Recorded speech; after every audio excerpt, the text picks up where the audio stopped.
Let's talk about the greeting. I have found that salespeople often underestimate how critical the first few seconds are with a customer. Here's the bottom line. You have considerably less chance of doing business with someone if within the first few seconds of meeting that person, they're thinking to themselves, I don't like this guy. Have you ever met someone and taken an instant liking to them? If we take an instant liking to someone, your chances of doing business with that person is greatly enhanced. On the other hand, have you ever met someone and thought to yourself, I don't like this guy? The other day I was at the gym and a guy walked in I didn't know, and when I looked at the guy, I thought to myself, I don't like this guy. When I became aware of what I was thinking, I thought to myself, oh, am I ever being judgmental? But it turns out that we all do this. We have a little lever in our head, and when we first meet someone, it either registers, I like this guy, or I don't like this guy.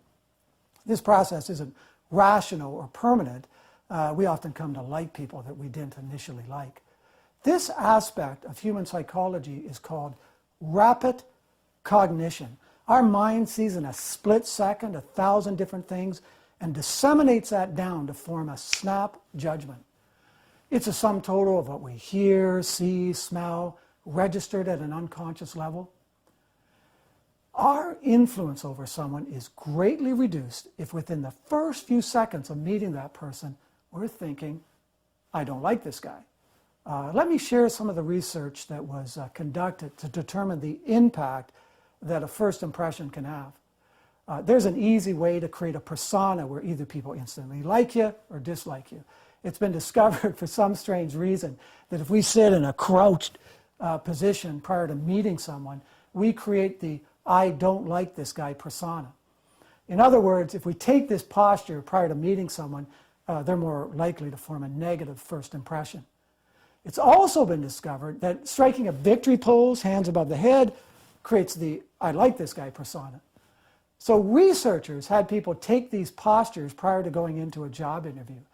The people that struck a victory pose and created the I like this guy persona were hired at a much higher percentage than the people that were in a crouch position prior to the interview.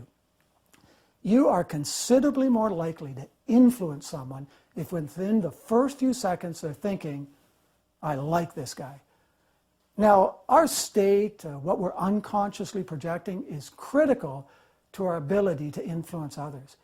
So let's talk about some additional things we can do to create the right state and to create instant likability. Now, here's the first thing, and this is really critical. You can't hide what you're thinking. Body language always matches up to what you're thinking. Our body language, in fact, exhibits far more information to others than what we articulate verbally. In my role as a trainer, I have the opportunity to interview top salespeople all over North America. Universally, I have found that top salespeople, prior to meeting customers, have a ritual in which they get right what's in their head prior to meeting a customer. In fact, the top salesman for one manufacturer told me that when he locks eyes with a customer, he starts thinking thoughts like, I'm going to do my best to meet this customer's needs. I'm going to help them make a decision they feel great about. So make sure you're projecting positive intentions before you meet someone. I don't know, but it's strange, but somehow it'll come through. It'll be perceived by your customer.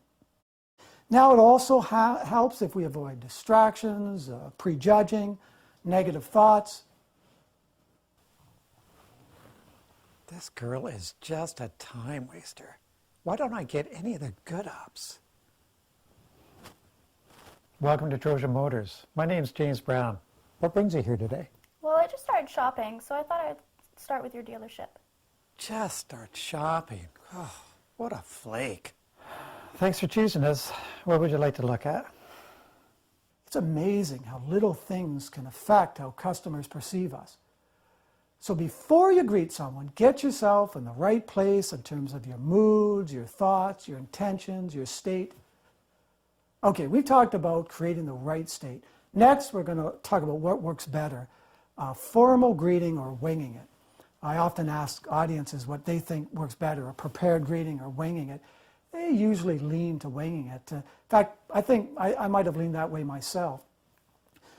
People often feel that a prepared greeting maybe comes across a little too rigid or unnatural.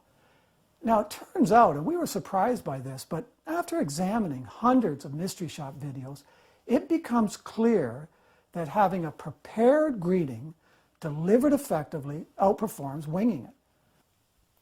I'm Neil. Nice to meet you. How can I help you? I'm doing some comparing and wanted to see your vehicle and what it was all about. I want to look at your D60. Are you at all familiar with the D60? A little bit, not enough to be dangerous. Okay. I'll do my best to answer any questions that you have.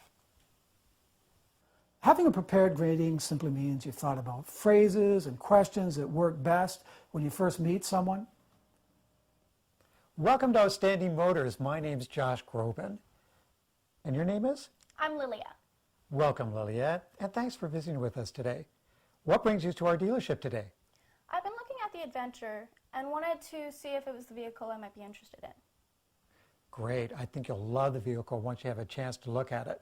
Do you mind if I ask how much time you set aside to spend with us today? Not much, but I'll take the time I need. Just to get you pointed in the right direction and best utilize your time while you're here with us, do you mind if I ask you a couple of quick questions? No problem. Great. Have a seat. Being prepared helps you more fully focus on your customer, the person in front of you. You're not stumbling for words. You can then concentrate more on your delivery. It's like being an actor. You're playing your role more effectively. An effective greeting includes a sincere welcome, introductions, effective questions, and a sincere thank you.